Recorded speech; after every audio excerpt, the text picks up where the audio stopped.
It feels so good to come alive. You can't reach me here. You can't reach me here. Cause I'm on the other side. It's so peaceful here. It's so peaceful here. It feels so good. We was talking about how you was abusing the liquor. For sure. And so you felt like the liquor kept you from being with your kids. And it kept me from being productive too, because here it is. One of the other things that occurred when I was drinking, I was living paycheck to paycheck. Didn't know where my damn money was going. Always broke. Gotta wait for payday. You know? I'm like, shh. And like I told you about that drinking thing, one day I told Will, let me back up.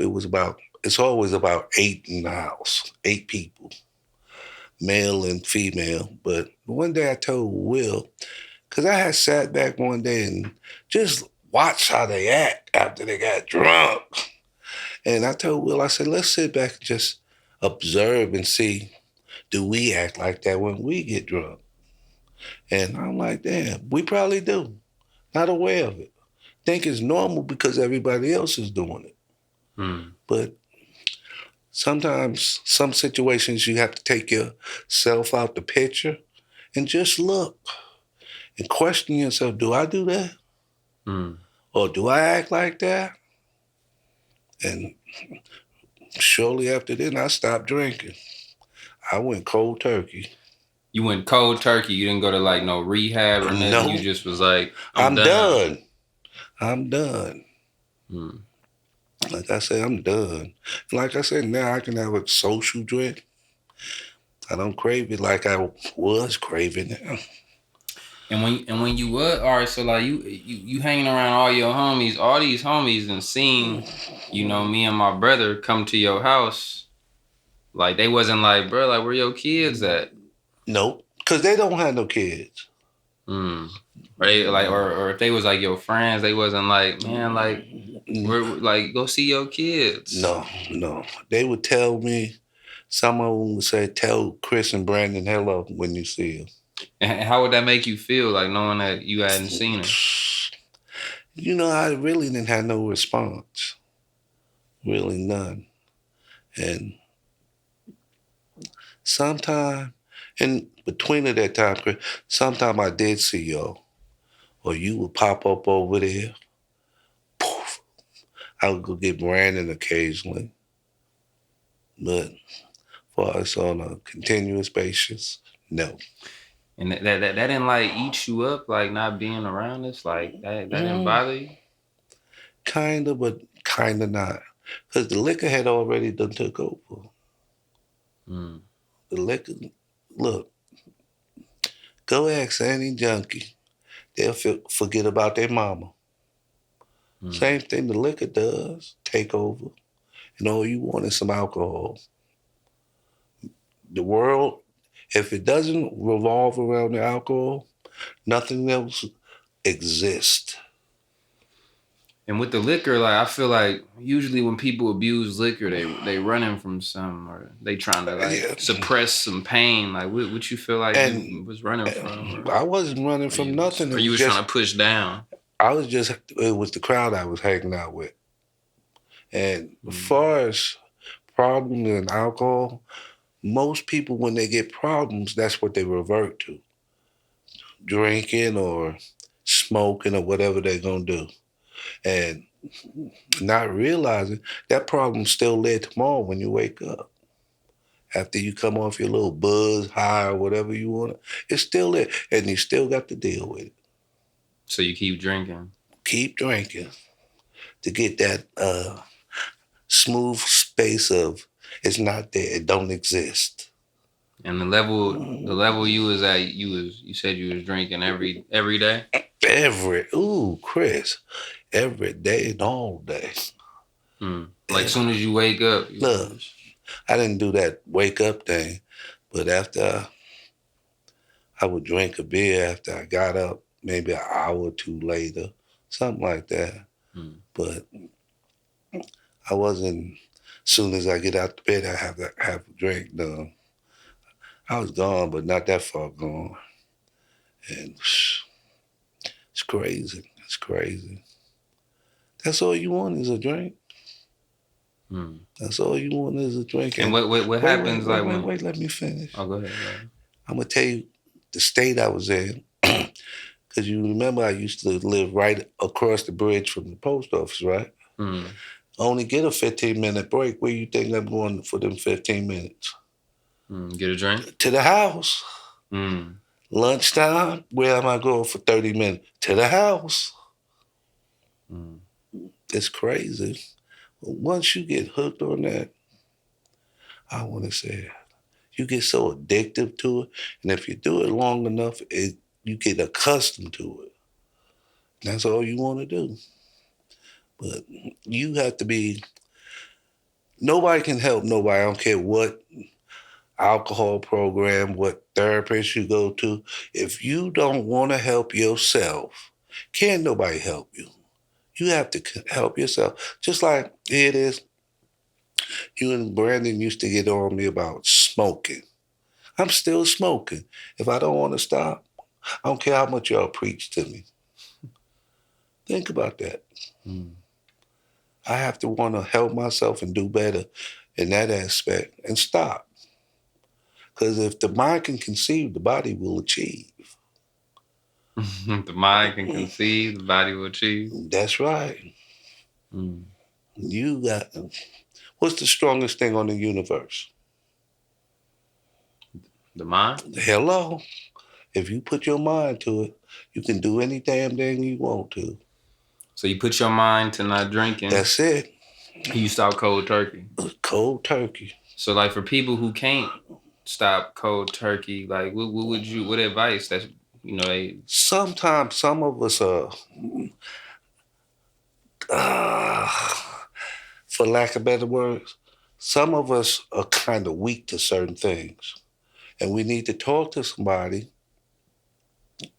that's neutral, not that's continuously around you.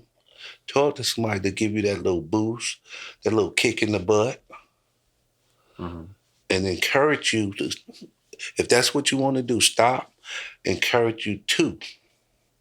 But the first offense is you have to want to. And what happened when you stopped drinking? Them niggas said, you think you a bougie nigga now. Yeah, because I can be around y'all smoking and drinking and everything. I don't have to have it. I don't have to fit in with y'all. I'm being me. This is me now. I was y'all yesterday. I'm me today. So when you change your habits, your friends change. They disappeared. Because look, all they was doing was looking for a free drink and a free meal. And after I changed, they wasn't my friends any damn way. As long as I had something to eat and drink, they was around every day. And then some of them didn't even bring nothing to the table to contribute to the pot. Just looking for freebies.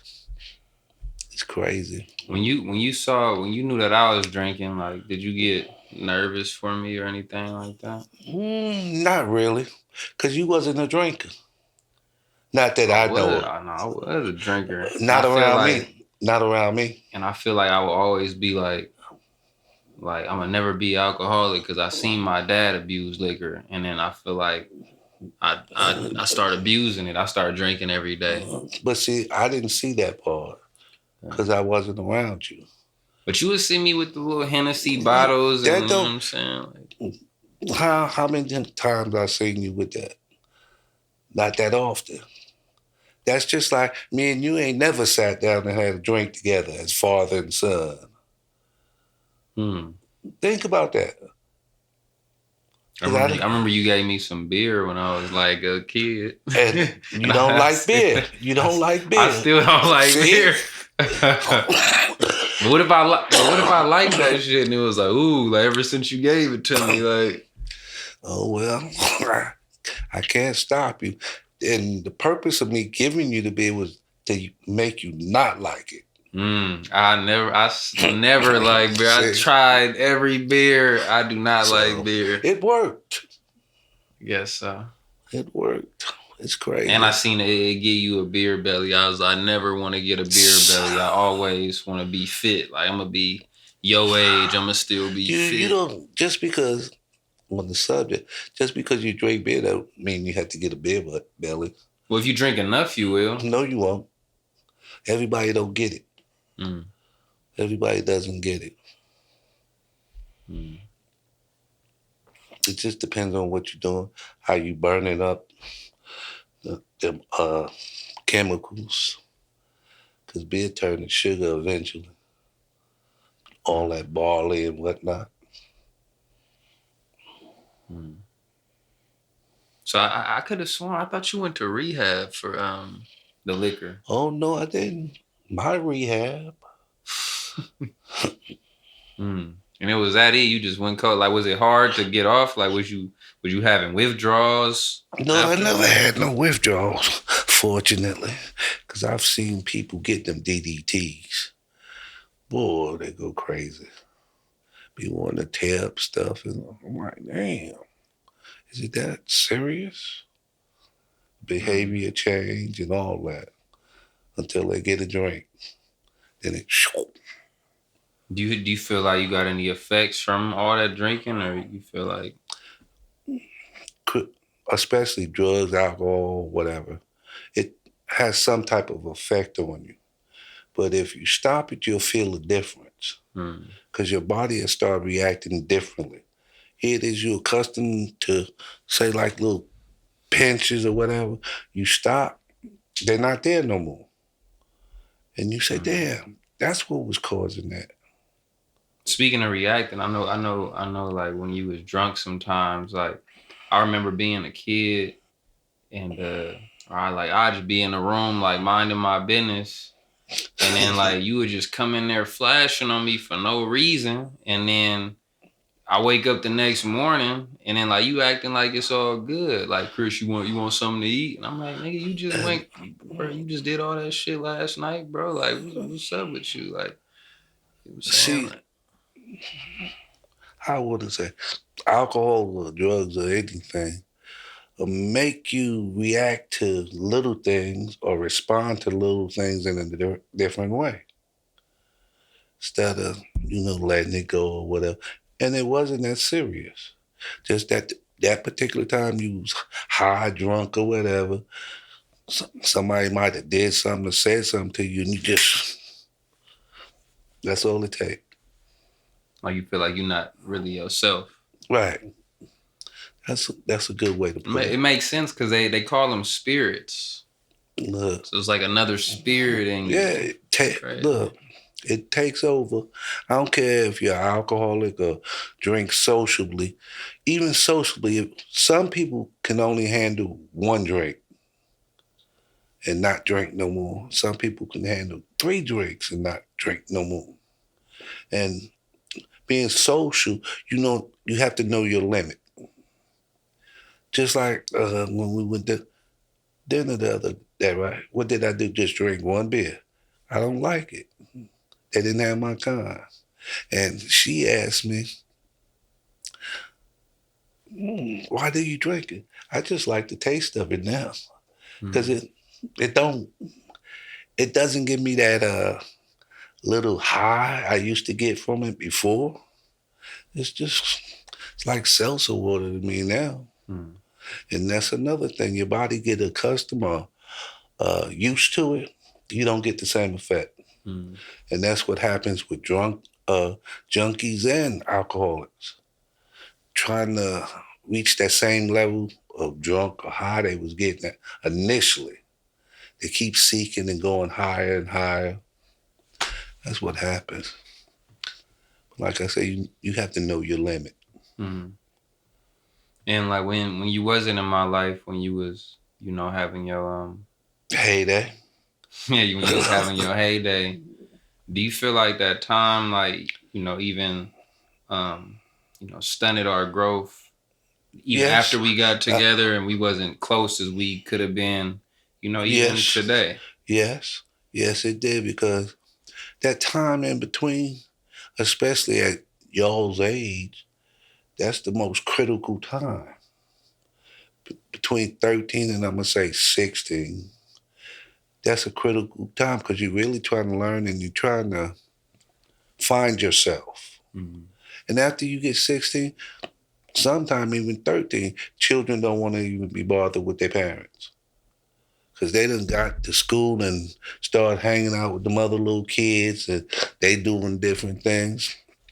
But between 13 and 16, those are critical times because a boy's trying to become a man because he know he approaching 18. And he's trying to, it's like a sponge, a child absorb as much as you give him. Mm. And between that age, I think that's what happens. That's a critical time. You know what I didn't understand? I didn't understand when I got older, like you would like feel some type of way because like I wasn't calling you or I wasn't coming to see you. I wasn't making it a priority, and it used to like it would make me like frustrated, like, and I always go back to like, nigga, like, bro, like you my pops, bro, like, and you wasn't even there when I was younger, so it's like, how you expect me to be calling you, and then like when I would call you, you would be in your feelings, you like wouldn't pick up my calls because you was mad. Like what was the thought process behind that? In a situation like that, even though I could have did the same thing, call you just to say hello, that's that the worry part about your child. You wondering how he doing, where he at, is he still alive? Just call and say, hello, nigga, hang up.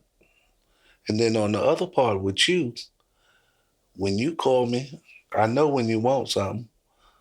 I'm just calling, Pops. What you want, Chris? I wanted something at the time. I think sometimes I was just trying to call you to say what's up. You would be mad because like maybe I came out there for a quick second and didn't make it to you. And I remember my mom telling you like, oh well, like Presley, like, you know, that time that y'all didn't have together, that really affected Chris. And like you gotta understand, like I've been here the whole time, so he of course he gonna come see me. You know what I'm saying? That's so it was like, yeah, I just remembered that, and it was like that made me like sad. You know what I'm saying? Like, I don't know, the feelings was mutual because, you know, parents said at least he can do his call. Ain't got to show up all the time. And the parent can do the same thing too. Sometimes we don't. And our feelings get hurt and everything else. But you have to pick up yourself and understand, oh, he's busy or whatever. Or he don't want to be bothered or she don't want to be bothered.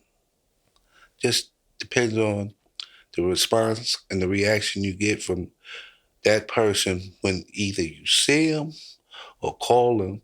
You can tell from the tone of voices. You talk to them, it's like, I gotta talk to him for a minute. I gotta talk to her for a minute. And try to cut it off. I got a question, man. So I always wanted to know, like, what made you, you know, because I'm your biological child. Yes. What made you take in my little brother? His pops had left, and you know, don't remember too much of him at all. Like, what made you be like, I'm gonna take him in. I'm gonna step up as the father. Look, every child deserves a chance. If you want to be a knucklehead as a damn father and don't want to own up to your children, you're an asshole. Them children didn't ask to be here. So they deserve a chance to live their life. And for another man to take the responsibility of another man's child, that's a good man. That's a great man. Because that's something he didn't have to do. And sometimes you see women with 2 or 3 different baby daddies. I'm only going to come over there and take care of mine. But at the end of the day, here it is. If I'm giving you child support, you got 2 children, you think my child gonna get all that child support? That child support gonna be shared between the kids. Whatever needs to be done, buy groceries or whatever. Mm-hmm. But if you lay up with a woman and make a child and then abandon her, you're an asshole. You need to be shot, dipped in shit, and killed for stinking. Well, everybody doing the best they can, man. Like, we don't know what that brother was going through. And, like, I get what you saying. Like, yeah, no, we didn't ask to be here. But at the same time, but Chris, even if I'm having a hard time. Nah, I get you. If I'm having a hard time, I'm at least try to, convey to your mom. I feel like, too, you should, like, from what we went through, it should be some empathy there, you know what I'm saying? Or some compassion, like, oh, mate, what if he was just drunk all his life, you know what I'm saying? Or what if he on drugs? What if he, you know what I'm saying? Like, it's factors in there where it's all types of scenarios, right? But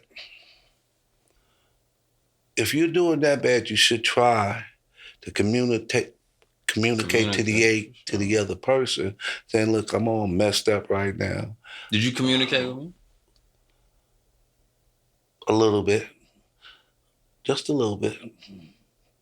But you was around for a while. You seen I was drinking. I'm a kid. I'm not. Oh, like, you knew. What I'm saying? Like, you knew. But that's the thing. I didn't know. You know what I'm saying? Like, I feel like you giving me too much credit at that age to be like, oh, he's just drinking and he's just drunk. I feel you did. I feel you did. I put it this way. I feel you knew something was going on. I just knew you wasn't around. And I was hurt, bro. Like, I was angry. Yeah. And like, I feel like my mom had to, deal with that anger and that resentment and the rebellion. You know what I'm saying? Yeah. But it all happened for a reason, man. Everything happens for a reason. I was also gonna ask you, do you feel like part of the reason was part of the reason that you took Brandon in, my little brother in? Was it ever because of your older child? You knew I was gonna ask you that? Yeah. It was never like feeling like that need. Check this out. I remember one time you asked me, oh, you love my brother more than you love me. I used to feel like that. I used to feel like, and I explained to you, no, I love y'all both the same. I used to feel like, bro, like you would give me the coach. Or I don't know, like you would just, I don't know. I just feel like you was. And at that particular time, I couldn't even understand why you would ask me some stuff like that, because I always kept both of y'all. You seen one, you seen the other two. Think about that. No, 100%. So I enjoyed it. And both of you done grew up to be nice young men, not in any trouble, not laying up in the hospital, not in jail. That's a major accomplishment. No, for sure. I believe you succeeded as a father, for sure.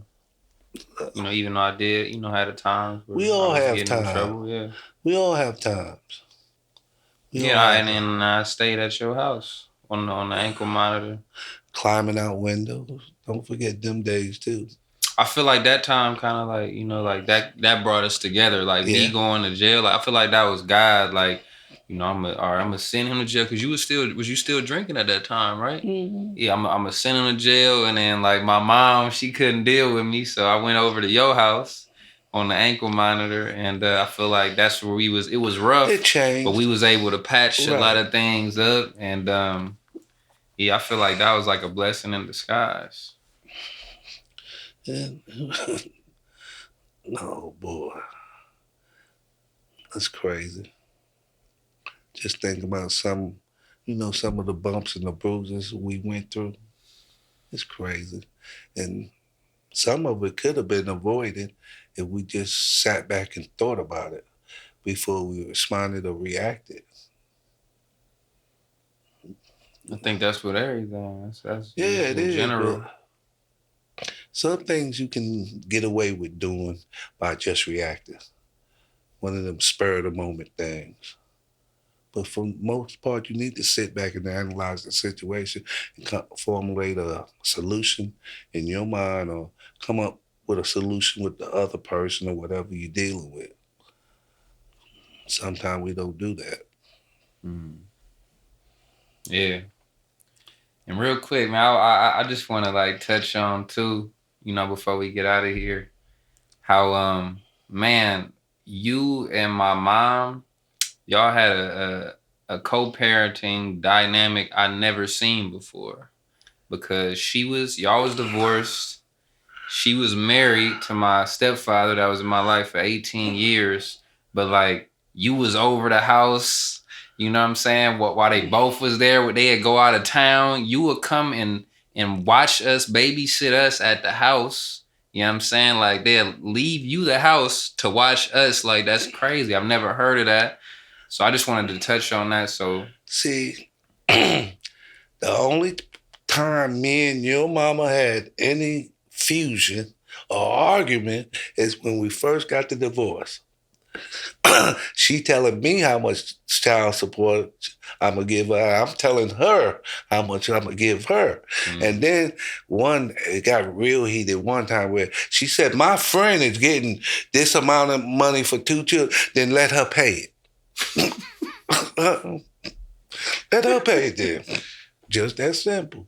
And, that went on for a couple months, but she came over to my house saying, we need to talk. Okay, fine, no problem. And we sat down and said to each other, the only ones that's hurting in this situation right now is the children. We need to come to some mutual agreement, resolve it, and go on from there. And after we sat and talked, it's been smooth sailing. Mm-hmm. No problems, no nothing, Look, like I say, the children are the most important thing. With a boyfriend, girlfriend, or wife, at the end of the day, the children, if it's children involved, they're the ones that suffer. They're the ones that suffer. Because men and women alike, I'm going to use the man part first. If I get a divorce from her and have to pay child support, some men, she's spending my damn child support up on that nigga. And vice versa with the woman. Shit, like, it's crazy.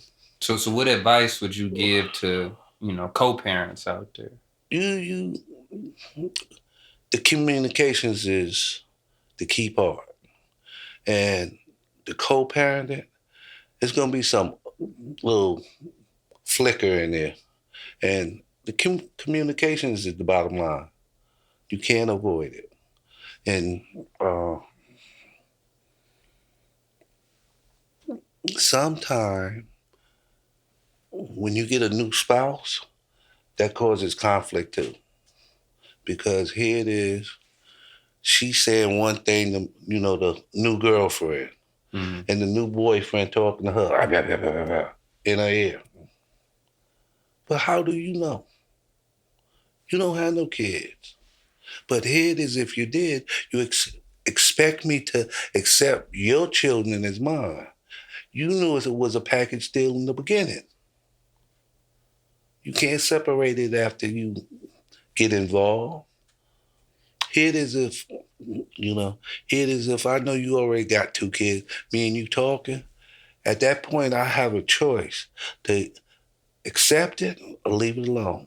I don't think I can handle you having 2 children and a baby daddy or 2 baby daddies. Because human behavior is unpredictable, and you don't know how that man or that other woman's going to act. Because, like they say, baby mama drama, papa drama too. Some men can't accept or didn't want to lose that man or woman. They're still in love with them and don't understand they done moved on with their life to do something else. Feeling that she should still be with me. And that's what you think, that's where the conflict come in? Yes. I still got feelings for her. I'm still in love with her. That nigga shouldn't be with her. So would you say you was still in love with my mom when y'all I broke love. up and she had a Yeah, whole new man? yeah. So how did you deal with that? We moved on. We moved on. That's all. And being adults, you should be able to handle the situations that's going on. We're not together no more. It would have been a different story if I was stalking her, she was stalking me. It would have been problems. And did y'all have plans of raising us Yeah, together? yeah, for And sure. what happened? We was too young. Hmm. That's what happens most of the time. No, I'm not gonna say most. Some of the time. Too young and not ready for it, you know. But it happened, so we had to deal with it best as we could. See, because your mom wasn't even finished college when you came along, you know. So then when I got out, I had to become a stay-at-home dad. You know, it's a bunch of stuff in there. And all right, so like all right, Your 10 minutes is almost up. yeah. Two more things. First, what's some advice you would give to the fathers out there, man? That's hard, Chris. That's hard. Because even though you think you want to be a father, after that child comes, sometimes something hit you and I didn't want this. But like I said, if you lay up there and make the baby, you need to take on the responsibility, everything that goes along with being a dad. Changing diapers, have to stay home to watch the baby because the girlfriend or the wife have to go to school or work. You have to make a lot of changes. If both of y'all are working, if they can, one needs to change to another shift. Because just like with you and Brand, the only time y'all went to the daycare is in the morning. Your mom had to go to work. I had to go to work. And in the afternoon, I got off at 3 o'clock or 2 o'clock. And I used to come and get y'all all the time because she was still at work. It didn't bother me. Take you to my house. Sometimes y'all stayed all night. And when I got ready to go to work in the morning, drop you off.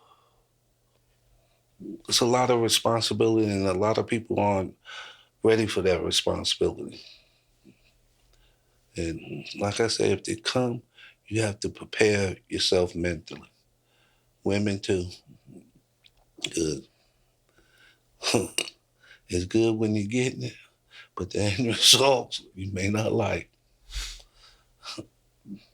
And what's something that you on the other side of now that you might have struggled with or that was holding you back? Like what's something that you on the other side of now? The drinking. The drinking? The drinking. 'Cause like I tell you, Chris, when I was drinking, I couldn't save no money. I would never thought about buying a house, okay? I didn't see it. It wasn't in the forecast. Wasn't in the forecast whatsoever. And saving money wasn't in the forecast either. After I left that alone, shit, I went surfing like a sailor, huh? I'm proud of you, Pops, and man, I appreciate you just being so open to, just talking to me. Like a lot of fathers, like they wouldn't want to answer these questions, or a lot of people don't even got their fathers to, True. ask these questions too. So I'm grateful. I'm grateful that we didn't came together, like we didn't healed, we didn't patch things up, and yeah, man, like I'm proud to say that you my father. Thank you. Look, some children don't know how to communicate to their parents, and some parents don't know how to communicate to their children. You have to find a way to reach them. Make them want to